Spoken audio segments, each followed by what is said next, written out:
अस्सलाम वालेकुम। आज हम बना रहे हैं आलू पालक की सब्ज़ी। बहुत ही मज़े की बनती है ये और बहुत ही अच्छी लगती है पराठे के साथ, रोटी के साथ और मक्खन या दही के साथ। तो आइए देखते हैं कि ये कैसे बनेगी। इसके लिए हमने ले लिया है 1/4 कप ऑयल। 1/4 कप से भी थोड़ा कम ही था। और एक बड़ा है प्याज, उसको स्लाइसिस में काट के फ्राई कर लिया है।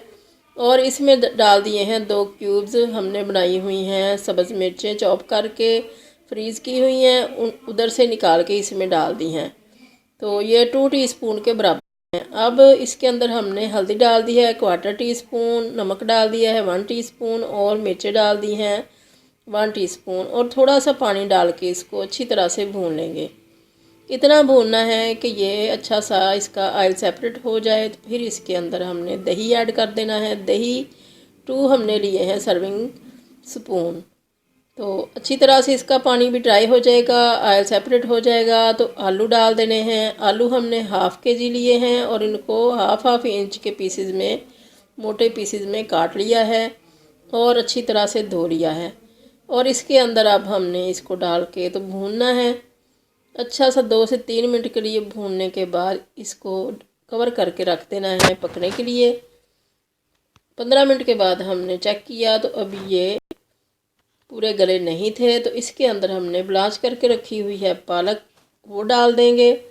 पालक को ब्लांच करने का तरीका ये है कि 1 कप हमने लिया था पानी, उसको जब बॉयल आ गया तो उसके अंदर पालक को हमने ऐड कर दिया। हाफ़ केजी हमारे पास पालक थी, उसको अच्छी तरह से धो के काट लिया था और उसको ऐड कर दिया था पानी के अंदर और उसको ऊपर से कवर करके रख दिया। और 3 से 4 मिनट के बाद उसको निकाल के ठंडा पानी डाल दिया और फिर सारा पानी निकाल के उसको चॉप कर लिया।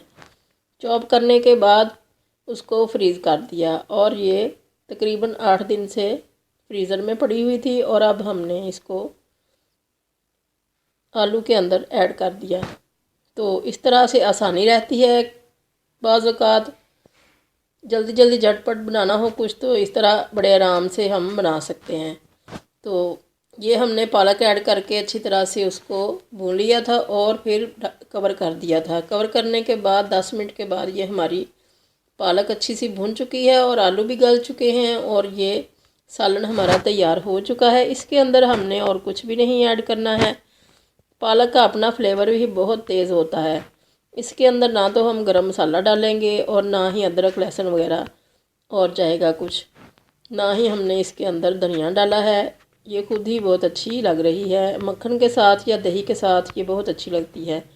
तो आप भी इस तरह से बना के देखें।